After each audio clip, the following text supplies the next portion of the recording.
This episode is sponsored by Coconut Casual, a Black-owned lifestyle brand focused on positively impacting our globe by promoting female empowerment.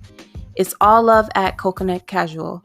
And remember, if it's for us and by us, then support us.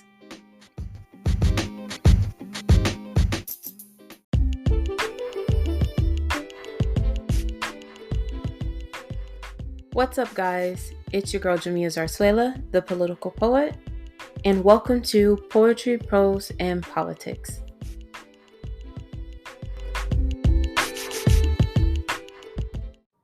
This episode 0 as I call it, is more a reintroduction to the podcast as well as a long trailer. Because this podcast is aimed to make news entertaining, especially to millennials and Generation Z, as well as driven to explain politics in a digestible and maybe even fun way, you'll hear a lot of that. However, this 9-part series is a bit more personal. In fact, it's called the Anxiety Series because, while I've battled with anxiety for a long time and once even found it crippling, 2020 seems to affect me even more. For anyone that's dealt with a mental illness or is battling anxiety, you know that simple, mundane tasks, even like getting out of bed, can be hard, let alone trying to create content or running a podcast. However, with recent events, I guess you would call them, consistently bombarding us, I've noticed that many of my friends who have not normally dealt with anxiety or PTSD are currently facing that as 2020 progresses. During this series, I and the guests that I bring on will get to the root of major issues, dissect the effects on our community, and discuss how we can better manage them both in a wide scale and individual way.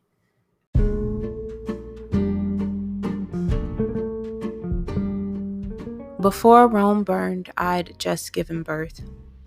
On 2/26, weighing 7'6", my son met the earth.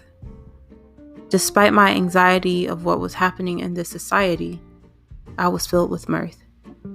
The room was filled with joy and coos for my baby boy.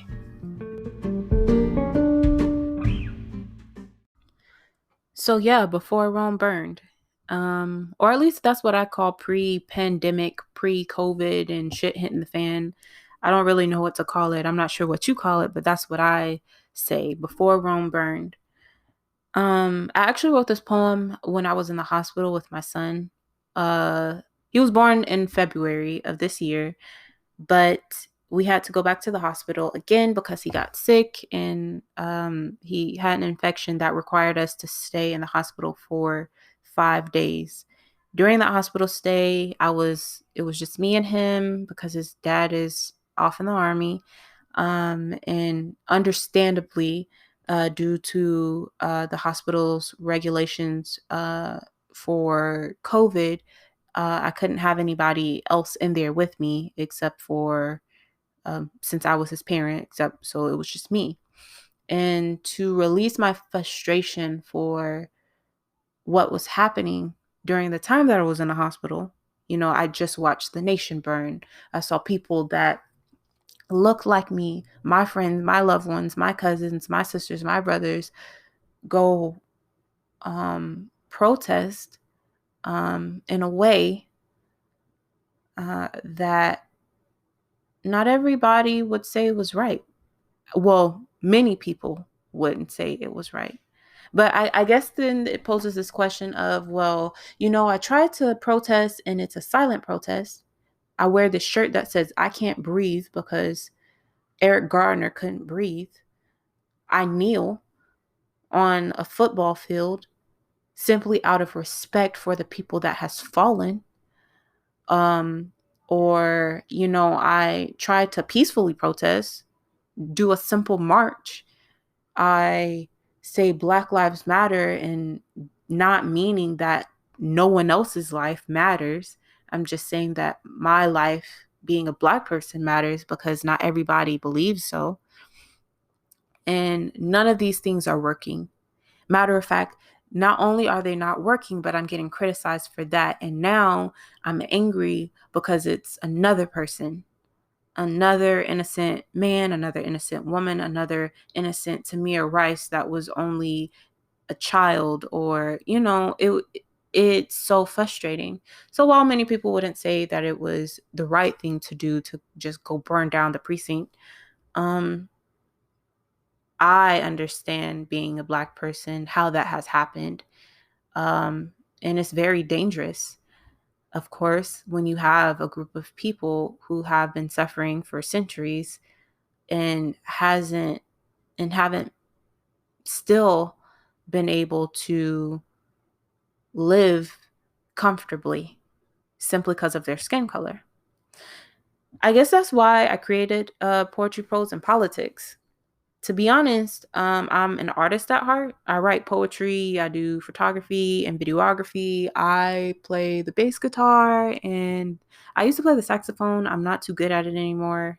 Actually, I suck. I'm not even gonna lie. I suck at the saxophone, and you're supposed to blow. So that's a brass joke if you didn't get it.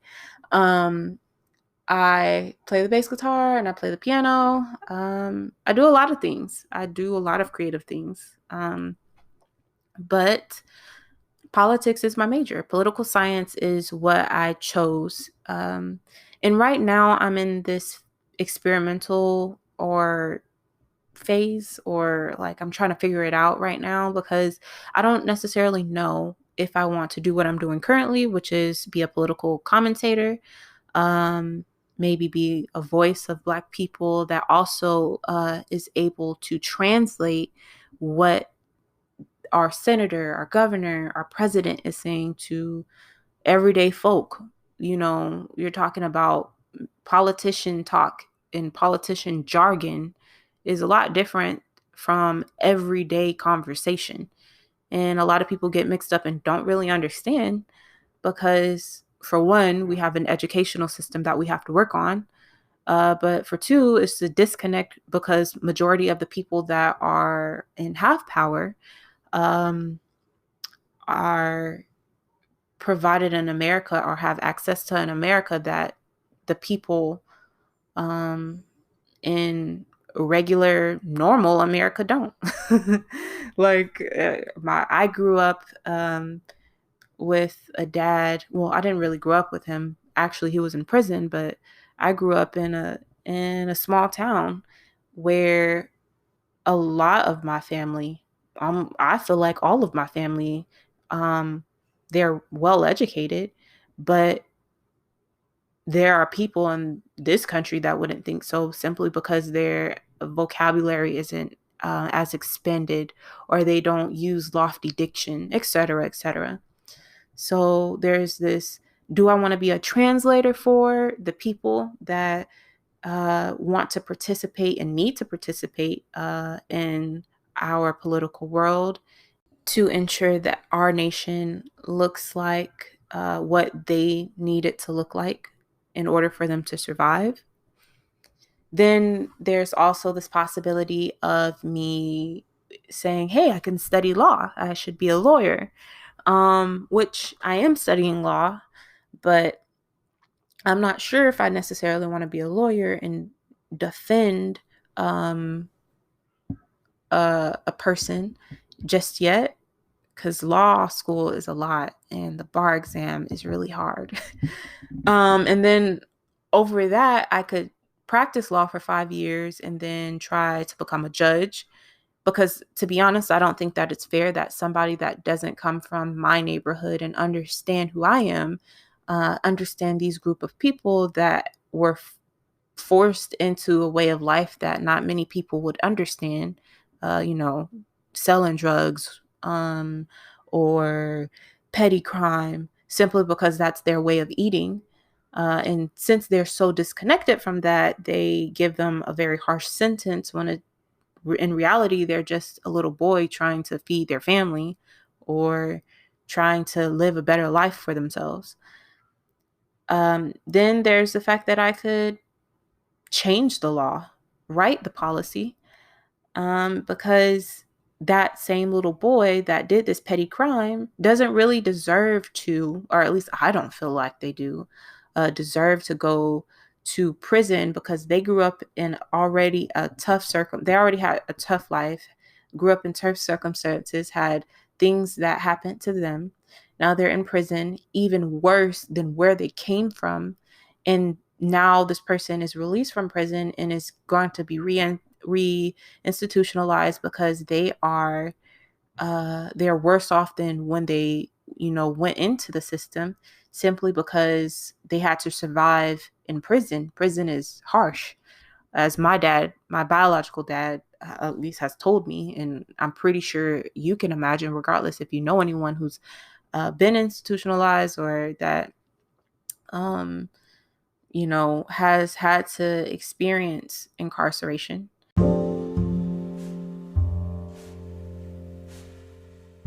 So, I suppose we could suffice it to say that Poetry, Prose, and Politics, this podcast, really is just maybe a juxtaposition, yeah, but it's a combination of my love for art and need and passion for politics and being the change that I want to see.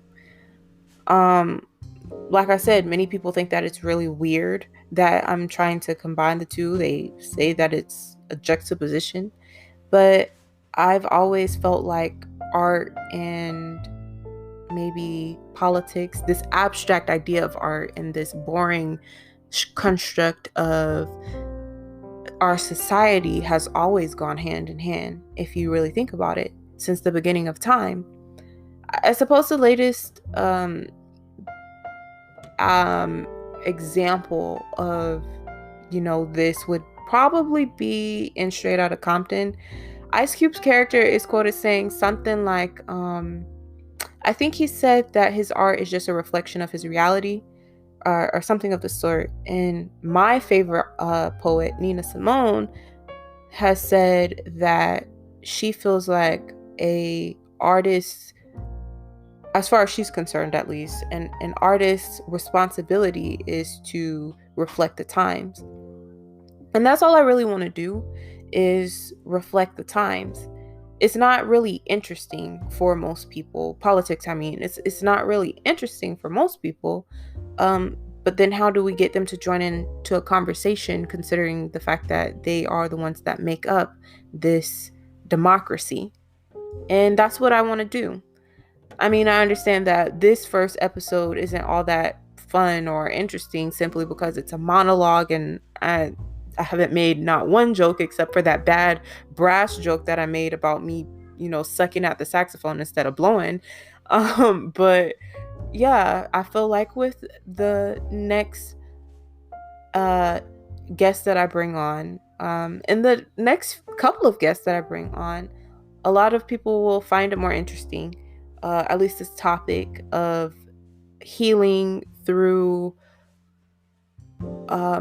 this climate, this political climate, because it has been quite traumatic if you think about it, and how we can navigate through this pandemic, and how we can grow past this journey of pain and suffering that Black people have been experiencing since America has kind of started, and so on and so forth.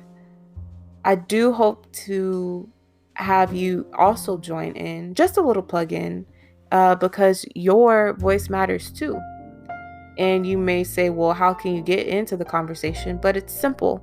All you have to go and do is go to anchor.fm and send me a message. Join in on the conversations, and let us know in the audience here what you're thinking. I'm very curious to know. Anyways, I've rambled up your ear, and there is a slew of other things that I'm sure we all need to get into. But I thank you so much for being here and experiencing this first podcast.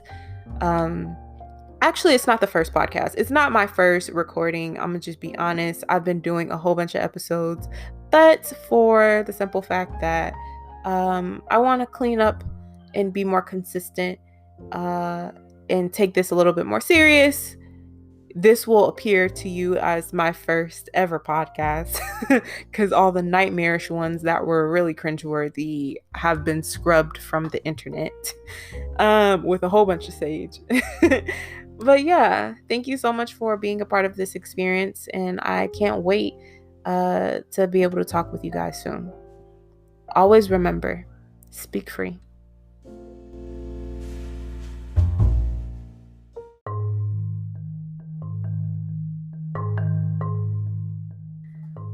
While you can listen to Poetry, Prose, and Politics wherever you stream your podcasts, be it Spotify, Google, or Apple Podcasts, Anchor.fm does allow you to leave me a message so that you can join in on the conversation. You can also support this podcast with small monthly donations to help sustain future episodes. You can donate as little as 99 cents a month. Just visit anchor.fm/The Political Poet. That's anchor.fm/THAPOLITICALPOET.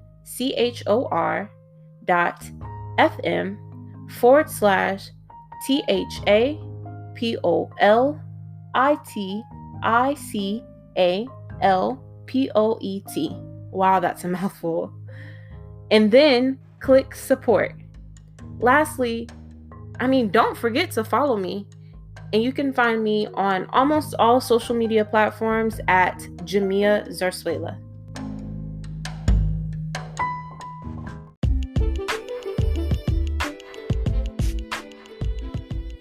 And as always, guys, speak free. Until next time, catch you later.